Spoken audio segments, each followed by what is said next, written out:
جھوٹ خاص طور پر زندگی سے ہم نکال دیں، جھوٹ نہ بولیں اور ایک کسی کو دھوکہ نہ دیں۔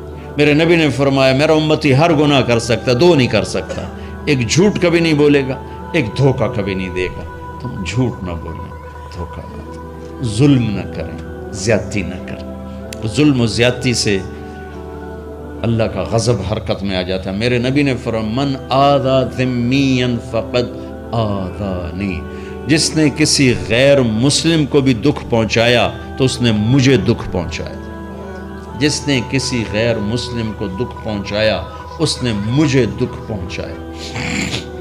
میرے نبی نے تو اپنے ساتھ رہنے غیر مسلموں کے ساتھ اتنی رحمت للعالمین کا ثبوت دیا۔ ہم ان کے برتن بھی الگ کرتے، وہ برتن کو ہاتھ لگانے میں کہ دھو، برتن دھو کے لاؤ، اتنی نفرت کا اظہار۔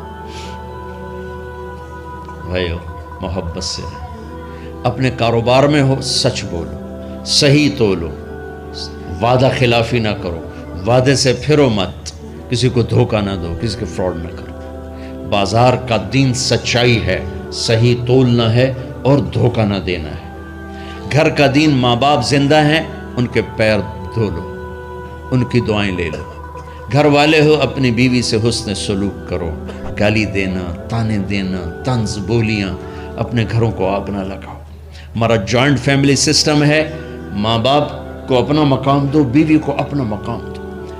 ہمارا سسرالی معاشرہ ظالم ہے، درد سے کہہ رہا ہوں، ظالم ہے ہمارا سسرالی معاشرہ، ظالم ہے۔ چاہے دیندار کہلاتے ہوں، چاہے دنیا دار کہلاتے ہوں، چاہے پڑھے لکھے کہلاتے ہوں، چاہے ان پڑھ کہلاتے ہوں، ظلم ہے۔ میں کہاں سے اس کی تعویل کروں؟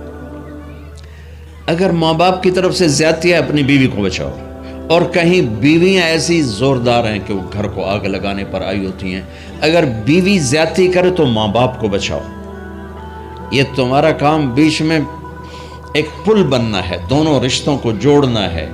جس طرف بہنوں کی طرف سے زیادتی ہے بیوی کو بچاؤ، بیوی کی طرف سے اپنے دوسرے رشتوں کو بچاؤ۔ ہم اس میں افراط ہوتا یعنی کمی زیادتی کا شکار ہیں۔ کچھ ماں باپ کے پریشر میں بیویوں پر ظلم ڈھا دیتے ہیں، اور کچھ بیویوں کے پریشر میں ماں باپ کو ذلیل کر دیتے ہیں۔ یہ دونوں انسانیت سے دور کی چیزیں ہیں۔ بھائیو اپنے نبی کی زندگی پڑھو۔ اللہ میرے نبی کی ایک حدیث سناؤں۔ میرے نبی نے فرمایا یہ جو میرے مدینے والے لوگ ہیں نا، یہ بڑے اچھے ہیں۔ ان کے گھر میں جب کسی کی ڈولی اترے نا تو اسے یوں لگتا ہے جیسے میں اپنے ماں باپ کے گھر ہی آ گئی۔ یہ چند دن پہلے میں نے حدیث پڑھی تو مجھے بڑا مزہ آیا کہ میرا تو مستقل مضمون ہے، بیان کرتا رہتا ہوں۔ آپ نے فرمایا کہ یہ جو میرے انصار ہیں مدینے والے، ان کے گھر میں کسی کی ڈولی آ جائے تو اسے یوں لگتا ہے جیسے اس کو اپنے ماں باپ اور ساس سسروں میں کوئی فرق ہی نہیں نظر آتا، کہ یہ ایسے اچھے اخلاق کے لوگ ہیں۔ چلو اگر یہ نہیں ہو سکتا تو کم از کم یہ نفرت تو نہ ہو، لگائی بجھائی، لڑائی جھگڑے۔ طلاقوں کی شرح بڑھ چکی ہے صرف زبان کی بدتمیزی پر، صرف زبان کی بدتمیزی پر، صرف زبان کی بدتمیزی پر طلاقوں کی شرح بڑھ چکی۔ بھائیو اپنے اخلاق سے، اپنے اخلاق سے اپنے رشتوں کو جیتو۔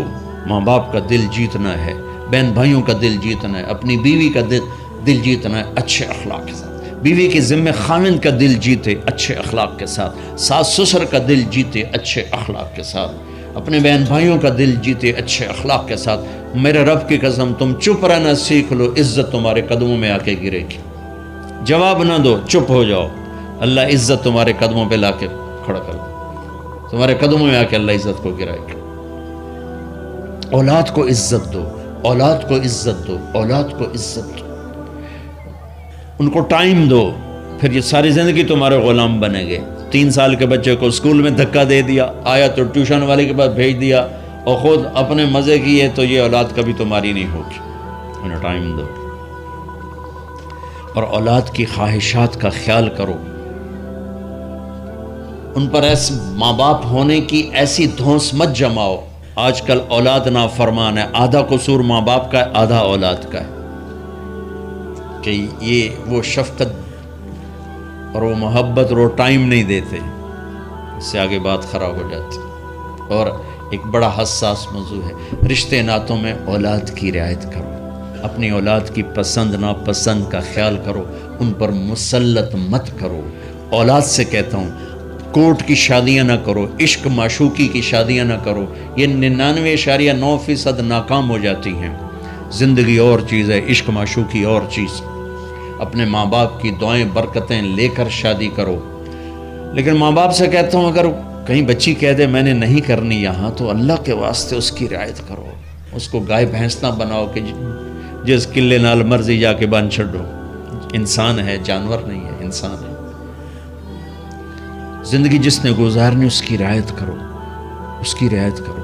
اولاد سے کہتا ہوں ایسے لو میرج اور گرل فرینڈ بوائے فرینڈ ہمارا کلچر نہیں ہے، یہ ہلاکت اور تباہی کا راستہ۔ میں قربان جاؤں میرے نبی کی صاحبزادی جنت کی عورتوں کی سردار کا رشتہ آسمان پہ طے ہو چکا ہے کہ علی کے ساتھ کیا جائے گا۔ خبر آ چکی، جبریل آ چکے ہیں کہ یا رسول اللہ فاطمہ علی کے لیے ہے، اور حضرت علی رشتے کا پیغام لے کر آئے ہیں،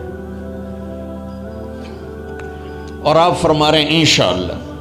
ہاں نہیں کی کہ انشاءاللہ، ہاں تو ہو چکی ہے، انشاءاللہ ہاں کیوں نہیں کی؟ ہاں ہو چکی۔ آپ کو سبق سکھانے کے، ہمیں شریعت سکھانے کے۔ گھر تشریف لے گئے، فاطمہ بیٹی علی کا رشتہ آیا ہے، ہاں کر دوں۔ اللہ اکبر۔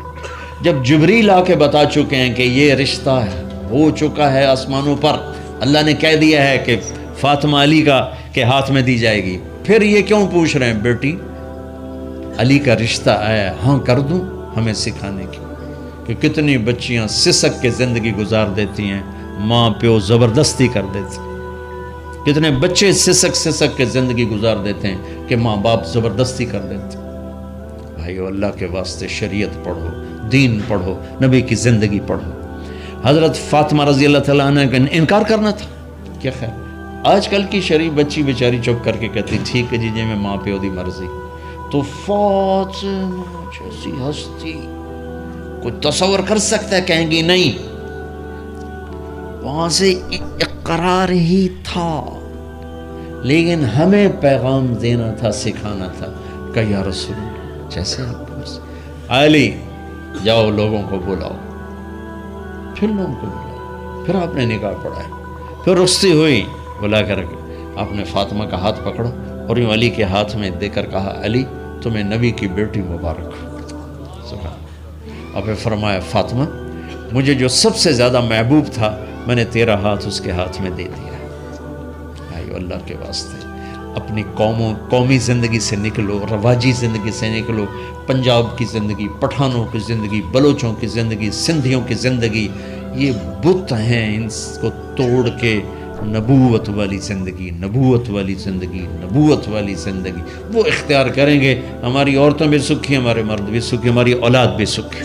تو سارے بھائی نیت کرتے ہیں نا اس کی انشاءاللہ، اللہ تعالیٰ ان کی بخشش فرمائے۔ تو آپ بھائیو ایک تو یہاں مرکز ہے اسماعیل، وہاں جایا کرو جمعرات کو، آپ کو فائدہ ہوگا۔ آپ کے پاس مسجد میں جماعت آ جائے، ان کے ساتھ بیٹھا کرو، اس سے آپ کو انشاءاللہ فائدہ ہوگا۔ مہینے میں 3 دن جایا کرو، اس سے آپ کو انشاءاللہ راستہ ملے گا۔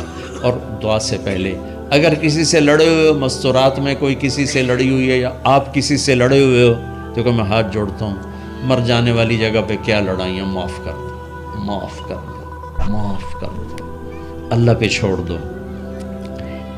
اپنے نبی کے ایک حدیث سنا کے دعا کرتے ہیں۔ آپ نے فرمایا مدینے والوں سے، مدینے والوں میرے بعد تمہیں تمہارا حق نہیں ملے گا، کیا کرو گے؟ کہا ہم تلوار اٹھائیں گے، حق لیں گے۔ آپ نے فرمایا اگر میں اس سے اچھی چیز بتاؤں کرو گے؟ کہا جی کیا؟ کہا حق کے لیے لڑائی نہ لڑنا، چھوڑ دینا اور حوض کوثر پہ آ جانا، سارے پورے کروا دوں۔ اب یہ وعدہ مدینے والوں کے ساتھ نہیں ہے، یہ وعدہ ہر اس امتی کے ساتھ ہے جو جھگڑے سے بچنے کے لیے حق چھوڑ دے۔ اپنا حق لو، کوشش کرو، لیکن اگر لڑائی کی شکل ہے واپس ہو جاؤ کہ یا رسول اللہ آپ کے حوالے۔ آپ نے مدینے والوں میں ہمیں بھی شامل کیا ہے، جس کا حق مارا جائے اور لڑے نہیں، چھوڑ دے، صبر کر جائے، میرے انتظار کر آنکھیں بند ہونے کا کہ میرا نبی تیرا وکیل ہوگا اور اللہ جج ہوگا، اور ویکھیا فیصلہ کہندا ہوندا ہے۔ پھر تم اپنے حبیب کو اپنا وکیل بنا لو۔ اب معاف کر دو، عورتیں بھی معاف کر دو، آپ بھی معاف کر دو، گلے لگو، امت بنو، محبت سے رہو۔ کیا 4 دن کی زندگی